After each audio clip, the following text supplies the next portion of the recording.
एक समय की बात है। एक दिन नामदेव जी भेड़ बकरियां गाय चरा रहा था। प्रतिदिन साथ में गांव के अन्य पाले भी अपनी अपनी भेड़ बकरियां गाय चराते थे। वे पाले प्रतिदिन नामदेव पर व्यंग करते थे कि हे नामदेव, सुना है तुमने पत्थर की मूर्ति को दूध पिला दिया है।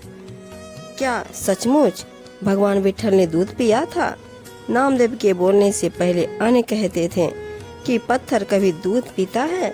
एक ने कहा कि पंचायत में सबके सामने दूध पिलाया था। अन्य कहने लगे, क्या तूने देखा था? तुम इसका पक्ष कर रहे हो। नामदेव ने कहा कि भाइयों, वास्तव में मैं विट्ठल जी ने दूध पिया था, अपने हाथों में कटोरा पकड़ा था। हाँ, मैं झूठ नहीं कहता।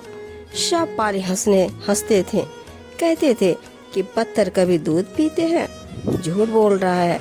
यह लगभग प्रतिदिन का झंझट नामदेव जी के साथ करते थे। एक दिन प्रतिदिन की तरह सब चरवाहे तथा नामदेव एक वृक्ष के नीचे बैठ खाना खाने के लिए अपनी अपनी रोटियां अपने अपने सामने रखे हुए थे।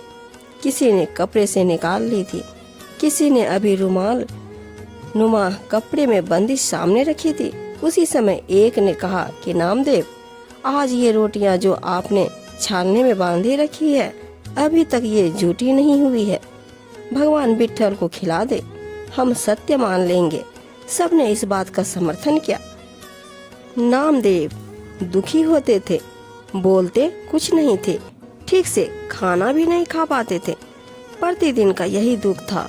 उसी समय एक कुत्ता आया, सबके बीच में बैठे नामदेव की रुमाल में बंदी सब रोटियां उठाकर ले गया।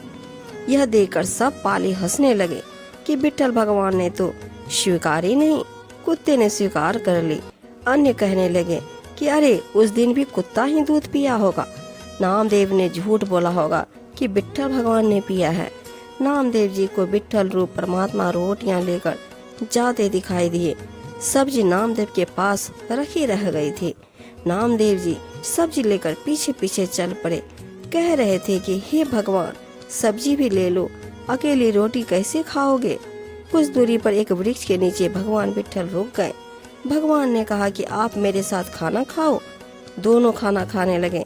उन पालियों को आश्चर्य हुआ कि नामदेव कुत्ते के साथ खाना खा रहा है। सब पाले उठकर वह नजारा देखने लगे। निकट से देखा तो वास्तव में विट्ठल भगवान ही नामदेव के साथ खाना खा रहे थे। सब पाली भगवान के चरणों में गिरकर क्षमा याचना करने लगे।